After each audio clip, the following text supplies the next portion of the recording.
Ustedes habrán escuchado que ponemos mucho énfasis en que el relato de origen ya no es solo del niño o de la niña, sino que es el relato de, digamos, de la construcción familiar. Del somos una familia adoptiva. Pero hay una realidad en esto, y es que con más elaboración, con menos elaboración y con más recursos por ser adultos, esto es lo bueno del reclamo, no de la queja. No, esto es porque lo cedí, porque ella me lo dio a mí, yo lo miré. Eso, pero movilizó, ¿eh? Entonces el reclamo, uno con el reclamo puede. ¿Qué es lo que les estaba diciendo entonces? Que acá hay una realidad, y es que en el relato de la parte de ustedes, los adoptantes, ustedes tienen facilidad, ustedes cuentan de ustedes. ¿Se entienden? Sí. Bien. El problema es que ustedes también tienen que decirle algo a los niños sobre la historia de ellos. Ahí tenemos el clic. Y ahí vamos. Que generalmente no se conoce, ¿no? O si se conoce, es lo más terrible. Entonces, ahí es donde entra el miedo. Ahí entra el miedo. El miedo de que lo desconocido se transforme en un monstruo. Y esto es comprensible. Pero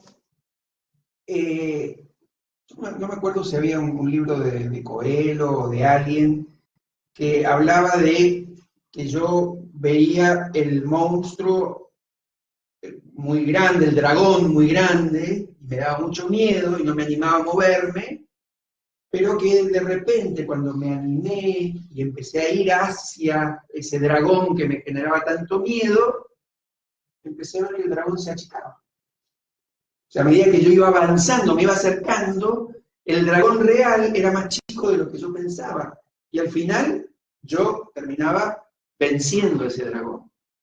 Bueno, a mí me parece que acá hay algo parecido, ¿no? Donde este relato de la historia de origen aparece como un monstruo muy grande y que entonces los adoptantes se sienten como miedosos y débiles frente a esto.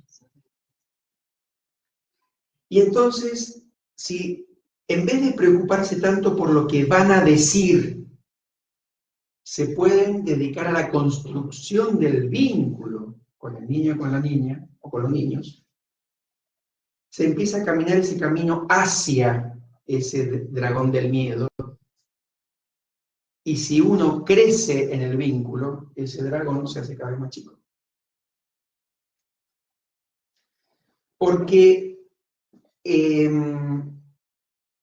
hay que saber que hay una realidad jurídica. Los chicos no pueden seguir viviendo con la familia de origen. Eso está. Y también está el hecho de que no todo lo que vivieron con la familia de origen es malo. Entonces, somos los adultos los que le tenemos que mostrar a estos chicos que esa historia de origen no es una amenaza. Porque la historia de ustedes no es una amenaza para los chicos. Entonces, la historia de los chicos tampoco tiene que ser una amenaza para los adoptantes. ¿Que genera miedo? Entendible. Ahora, hay una diferencia entre el miedo y el pánico. Porque el pánico me deja inmovilizado. Yo, frente a una situación de pánico, me quedo duro. No sé qué hacer. En cambio, cuando tengo miedo, ¿qué hago? Me muevo como a tientas, pero me muevo. Voy despacito, moviéndome, voy andando. Entonces, no es que no hay que tener miedo, lo que no hay que tener es pánico. Y yo creo que también en el relato que uno genera hacia el niño, le contar lo bueno, le contar lo malo. De familia, de cómo es uno. Claro. Entonces, ahí como poner la balanza, yo le cuento todo lo lindo mío, y él va a descubrir lo feo que tengo yo. Y nosotros con el expediente vemos lo malo y no vemos nunca lo bueno. Entonces, ahí está la balanza, es decir, yo soy todo bueno y todo el expediente es malo. Entonces, como ahí también el Bueno, por equilibrio eso, de lo porque muchas veces se utiliza por el miedo, se utiliza esta competencia de yo o nosotros somos los buenos versus los malos de la familia de origen, porque las dos cosas son irreales.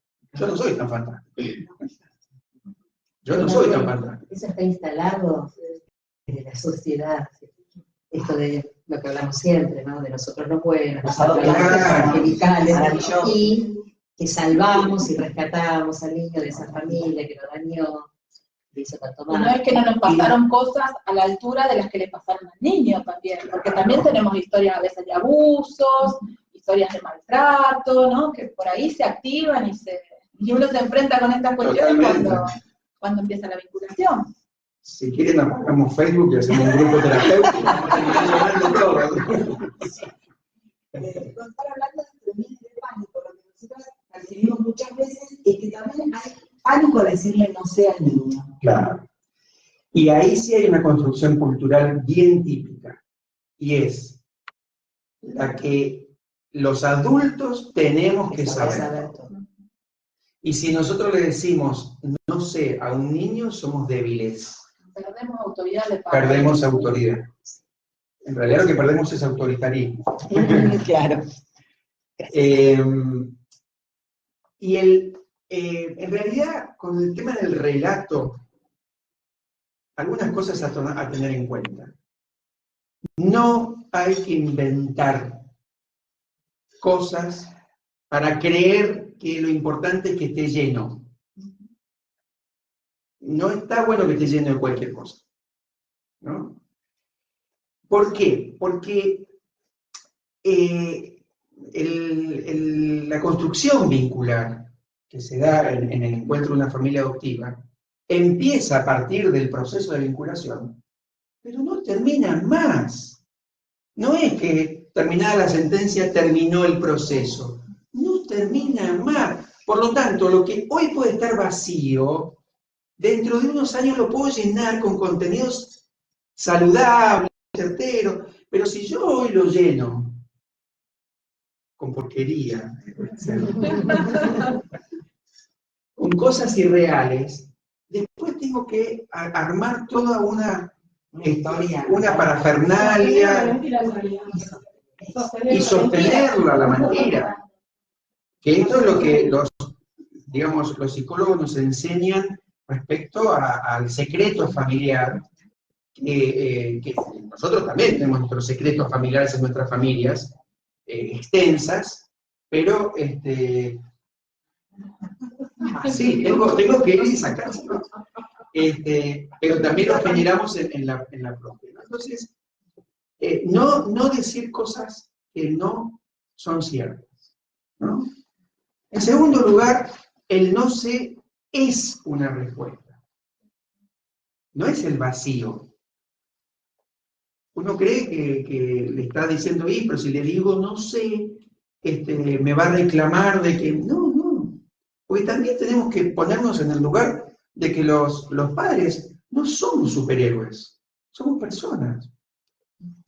Que sabemos, que no sabemos, que podemos, que no podemos, que nos sale bien y a veces nos sale mal. Y así tiene que ser la construcción. No que tengo que ser perfecto para que me quiera, versus los otros malos que... Y ahí empiezan los adjetivos. La dejaron, la abandonaron, lo rechazaron. Esos son todos indicadores de que hay todavía aspectos en uno que no están suficientemente amasados. Cuando me salen estos adjetivos, ¿no? Sí, porque no lo quisieron, lo rechazaron. O a veces porque lo quiso tanto, buscó una familia, porque ella era muy buena y porque no podía cuidar. Bueno, una idealización melosa, ¿no? Que es irreal. A veces, y para que no sufra, para que no sienta el rechazo, y quizás es el rechazo, el sufrimiento del adulto, más que del niño. Y siempre trae aparejado esto, parece que más que preservar al niño, a la niña, esto de un trabajo, de una falta de trabajo propio, esto de no saber uno mismo qué hacer, cómo manejarlo, qué decir. Sí, claro, es así. Y por eso mismo, por la falta de uno sale a suplirlo de cualquier manera.